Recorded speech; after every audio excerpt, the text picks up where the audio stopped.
When you think of that very first animated feature film, what do you think of? Maybe you think of that iconic animation of Mickey you see before every Disney animated movie, Steamboat Willie. Perhaps you think of Winsor McKay's Gertie the Dinosaur.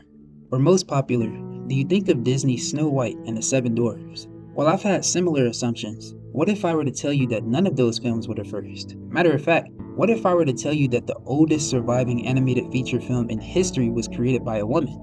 Well, that's exactly the case with Lottie Reiniger's The Adventures of Prince Ahmed.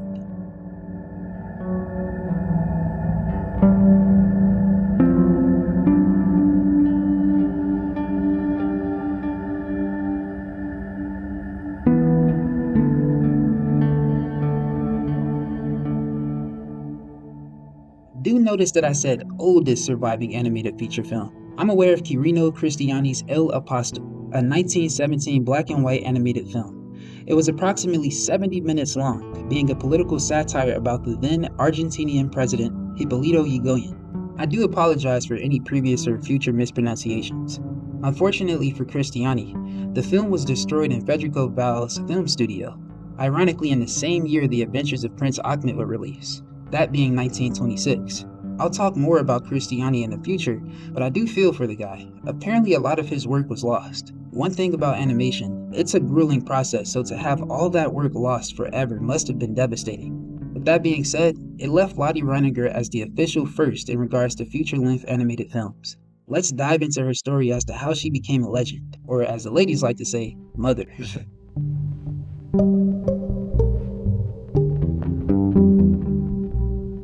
That's no joke, by the way. Lottie Reiniger is in fact considered the mother of animation. You know, the first time she and the Adventures of Prince Ahmed ever crossed my path was in college. My professor was pretty passionate about it too, but not until I actually saw the film did I realize why that is. I saw this film in what I hope was its original state. There was no audio, not even music, but it elevated the film for me overall. I was entranced by these beautiful silhouettes. But let me slow down as I do want to discuss Miss Reiniger a bit. Lottie was born in the Charlottenburg district of Berlin. She attended Walschule, the first open-air school in Germany. Open-air schools were designed to combat the emergence of tuberculosis in the period leading up to the Second World War. It gave students good ventilation and improved children's health. At Walschule, this is where Lottie would learn the wonderful art of German silhouette. There is an official name for it, but dude, I can't pronounce that. As a child, she became fascinated with Chinese paper cutting and would actually create her own puppet theaters at the delight of her family and friends. It comes as no surprise, though, she was a wizard with scissors. Yet it is remarkable how little the technique has changed, the first of which she made in 1917. And then the whole figure and his costume are cut out in individual sections. Later in life, Reiniger would work on smaller projects that would eventually land her at an experimental and short film studio, the Institute for Cultural Research.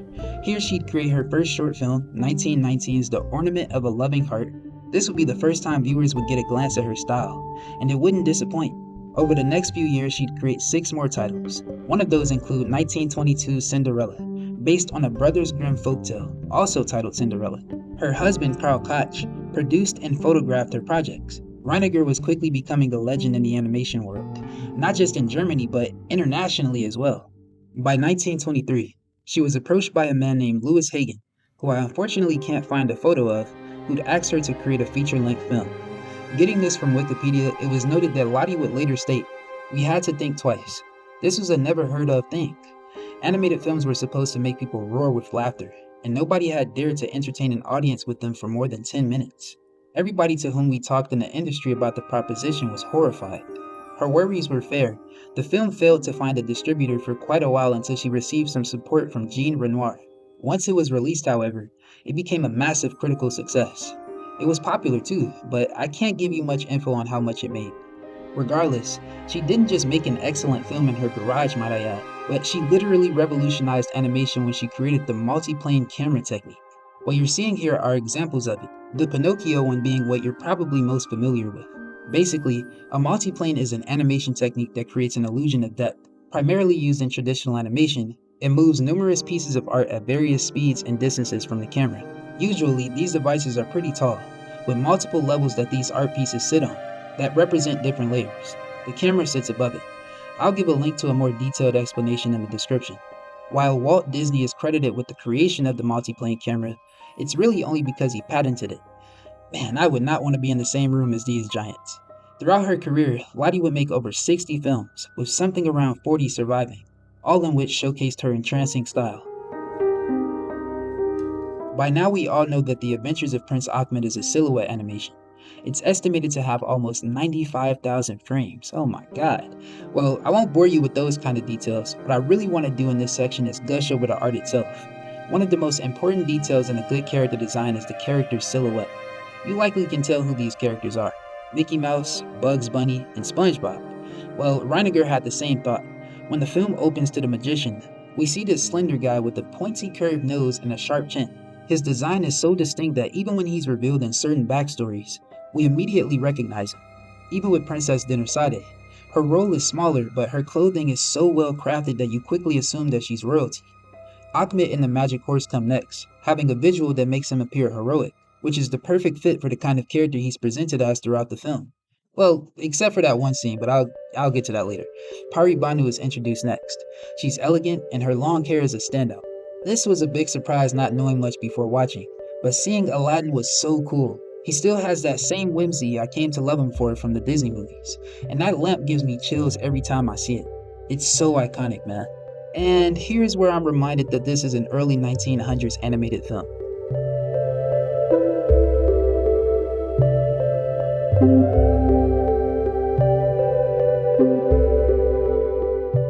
It sucks because there are some extremely beautiful designs for black women later in the film. I mean, they're pretty horny, but still. It's a product of its time, I know, but I also understand those who might feel uncomfortable towards it. I certainly did. The character was ultimately the hero at the end, and the witch had this awesome visual at the end of the story that I'll get to later. Overall though, these are the risks you take watching these old films as a black person. While I will give it its rightful praise, don't be mad at me for addressing harmful caricatures, especially in regards to black women. This would be present with many Asian characters in the film as well. Now that we've gotten a lot of the character designs out of the way, I want to look at the backgrounds.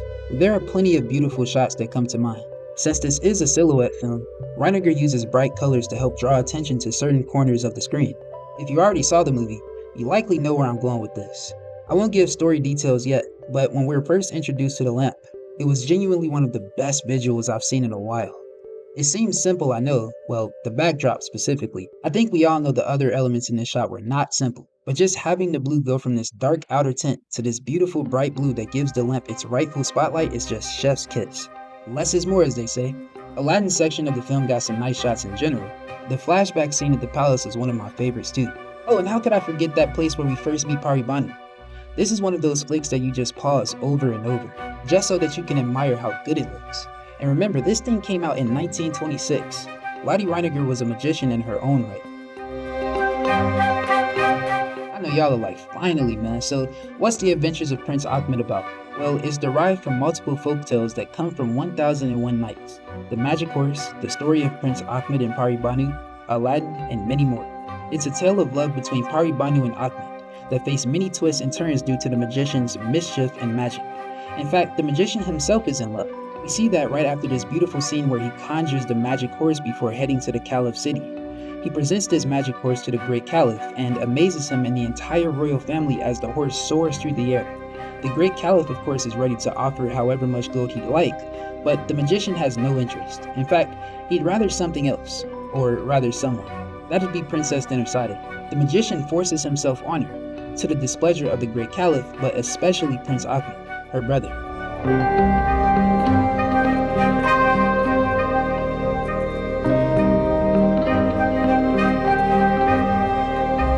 Not the best idea to attack a magician. Well, the magician tricks Ahmed, luring him toward the horse and convincing him to get on. This is to pose as an apology. However, Ahmed sends the horse into flight uncontrollably. Back at Caliph, the magician will be arrested. Of course, willingly, as he devised a plan to escape later on. But we see Ahmed find himself landing on one of the islands of Waklak, the land of the demons. This is where we meet Pari Banu's servers, those women I told you about earlier. The women themselves are heavily sexualized, not just in figure, but they completely give themselves over to him. They even fight each other over Ahmed. This movie was made by a lady, right? Well, anyways, Ahmed uses the magic horse to flee to a neighboring island where Pari Banu and her female companions came to bathe. They're introduced in such an awesome way. They wear these feathers that almost make them appear entirely like a peacock. It's beautiful to see in motion. Once they take the feathers off, they begin to swim.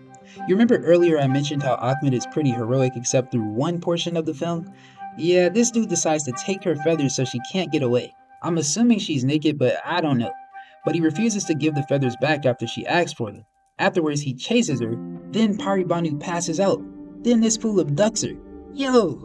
I get it was inspired from a folktale that I haven't had the pleasure of reading yet, but good lord. They travel to China, and here is where we get a bit of background on Paribanu. She's the ruler of the spirits of Wakwak, and she reveals that the demons will kill him for taking her. She's not exactly upset with him, more so in fear for him. The magician, who I forgot to mention is African, which is so awesome, conjures this tiny horse, and I guess somehow he uses magic in a way that connects the little horse to the real one, so it's almost like his own little magic mirror. With that, he devises a plan.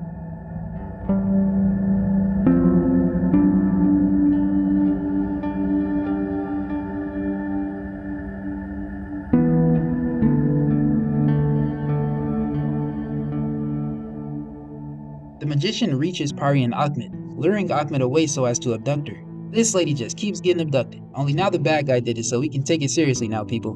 The magician sells her off to the emperor, and he forces himself onto her.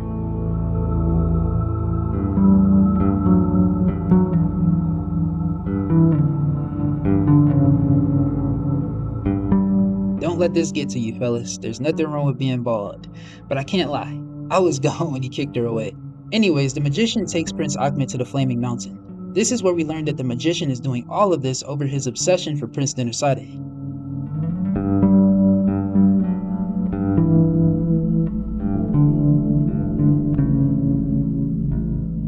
This is where we're introduced to the Witch of the Flaming Mountain, the magician's powerful enemy.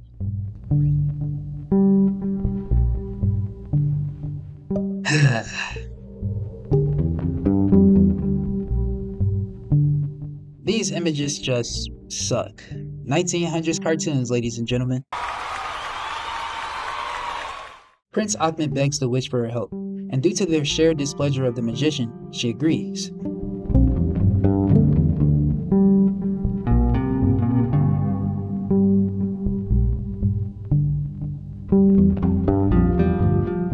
Oh, I forgot to mention that the emperor gave his servant an ultimatum. He could have Paribanu executed or marry her.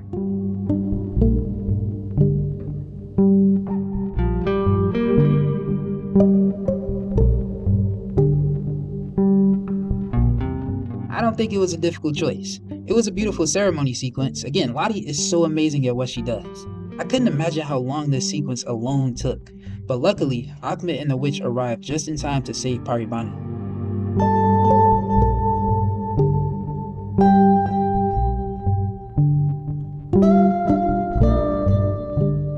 But then she gets abducted again. Ahmed was able to keep one demon behind and use him to follow where the demons were taking Paribanu. The demon only carries him so far, but it gives us one of the most awesome shots I've ever seen.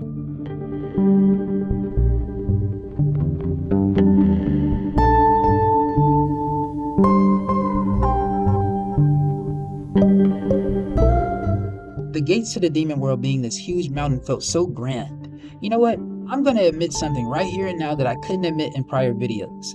I kinda like adaptations, and I wanna see this movie be animated in 2D. I know, I get it. The film is fine on its own, but man, I wanna see it so bad. The next act of the film is where we meet Aladdin. To open the gates of Wakwak, they'll need Aladdin's magic lamp.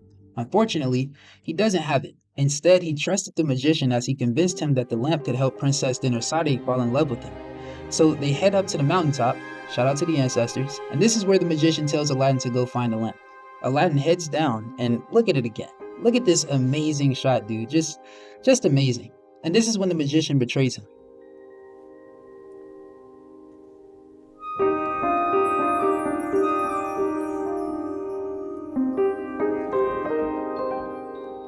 If you haven't seen this movie yet, but have seen Aladdin, it's pretty similar to how it went down in Disney's Aladdin, and you can see how much the adventures of Prince Ahmed inspired the people at Disney. Where this interpretation differs though is rather than wanting to be turned into a prince, he simply wants to give her a magic palace, and it worked. He impressed both the Great Caliph and Dinusade, and they married. Only one day, everything was taken from him. the palace, everything, and everyone in it, including Dinarsade. This would force him to flee as the great caliph ordered his execution. He found himself at sea, and even worse, found himself near the gate of Wakwak, which is how he and Prince Ahmed ultimately crossed paths. Amazing storytelling, man. Well, anyways, the witch arrives in time to help save Paribanu again, only this time she was able to use magic to conjure the magician. This leads to an epic fight between the two characters, and a great showcase of both their magical abilities. By the end of their bout, the magician is defeated by the witch.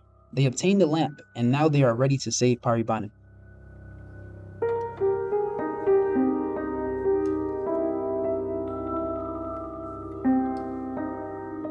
The demons felt betrayed by Paribanu and so tried to send her off a cliff. She was saved for a moment, but the demons started to increase in their numbers. It seemed like all hope was lost for them, that is until once again the witch came to save the day.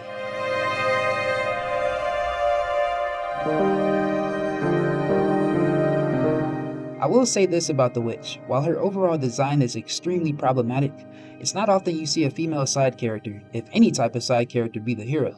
Like legit, she pretty much did all the saving in this movie. All in all, it was a pretty epic battle to watch, regardless of it being silent. Aladdin's palace returns, and all is well. I think what I like most about the witch character narratively is that she's kind of a tragic hero. It's kind of sad as you watch Prince Ahmed, Paribanu, and the now reunited Aladdin and Dinarsade wave to her goodbye in joy, and ultimately get their happily ever after as the witch is left dealing with the last of the demons. I just wanted to give the witch a hug, man. Nonetheless, it was an epic final shot for a truly heroic character. Man, I really enjoyed this movie. It certainly was a product of its time, but there were so many elements of the film that I enjoyed that truly surprised me. Again, I saw this film completely silent. I'm not sure if I was supposed to watch it that way, but even with the quietness, it made me appreciate what I saw so much more. Also, this being an hour-long movie was a crazy thing to go back to. I was pausing the film a lot since I had to break it down in my notes, and while I did that, it never occurred to me how light hour-long movies are now. It's unheard of at this point. I mean, even Illumination movies are an hour and a half long. Either way, it was fun getting a glimpse at an old classic. With the current state of the world, especially politically speaking, cough cough electoral vote, cough cough popular vote, I mean, dang. I don't like her much either, but I still knew she was the right choice. Regardless, I'm glad I began working on this video. It was a great opportunity to showcase an icon in a field that I love so much, and that icon is a woman. While her work has been overshadowed by the likes of Disney in the public eye, one thing's for certain about Lottie Reiniger that can't be said about the great Walt Disney. She actually made all her films. Until next time.